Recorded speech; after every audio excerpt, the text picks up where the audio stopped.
Yeah. Let's talk about actually walking on eggshells. We got this story. Steve Bannon charged with money laundering and conspiracy. So as much as there may be some stressors for the woke left because they might get canceled, I'm sure they view that stress as preferable to being targeted by the DOJ for what? Well, I'll be careful here. I am reluctant to trust the DOJ or, in this instance, New York State's. It's the Southern District. Actually, no, this is New York State. This is Letitia James. I don't trust any of this stuff. I don't believe them. Sorry, been there, done that. Russiagate, Ukraine gate. Get out of here with all this nonsense. Now they're criminally charging Bannon again because he was just charged with contempt of Congress. They're going nuclear against the MAGA Republicans. I expect it'll get way worse. Yeah. I'm curious if you guys think they'll indict Trump before the midterms. Before the midterms? I don't know. I think they will indict Trump. I don't see what all of this would be for if they weren't. I don't know about before the midterms. Maybe. I don't think they'll do it before the midterms. I just feel like it's not going to move fast enough. But I will say that I think Letitia James is just a very clear example of judicial activism. I think that she very selectively picks her cases and, has a clear agenda, which I would not want if I were a person from New York as my attorney general. So what would you call it if at the federal level, at the state level, Democrats are taking positions of authority in prosecutors' offices, in the DA's offices, in the federal government, in the attorneys. They're getting jobs as attorneys and judges and stuff like that, and then they're using that power specifically to target their political rivals, lock them up, shut them down, take away their rights. Like, what do you call that? What's going on? It's like corruption or something. It's crazy. Just corruption? Corruption's not a strong enough word.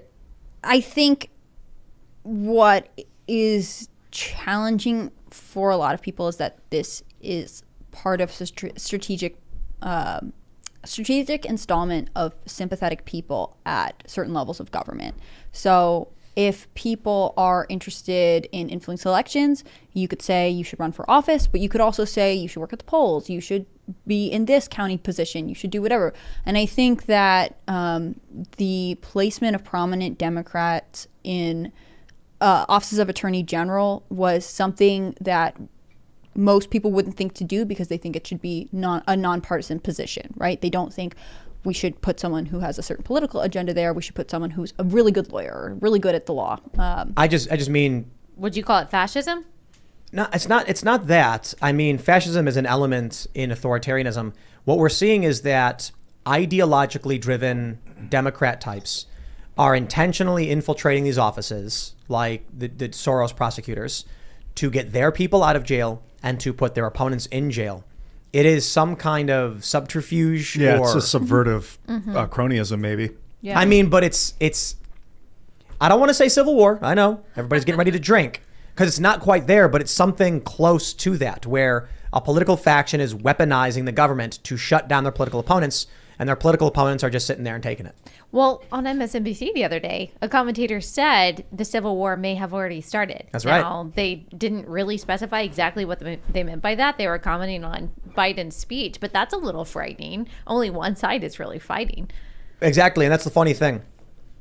Fox News and Newsmax had this incredulous attitude, like the left is talking about civil war. How silly. It's like, are you watching what they're doing to your president? Yeah. Yeah, they're sitting there saying it's happening and we're doing it. Kathy Griffin basically admitting the Democrats are ready to start a war. And then the right's going like, oh, there's no civil war. Have fun in prison.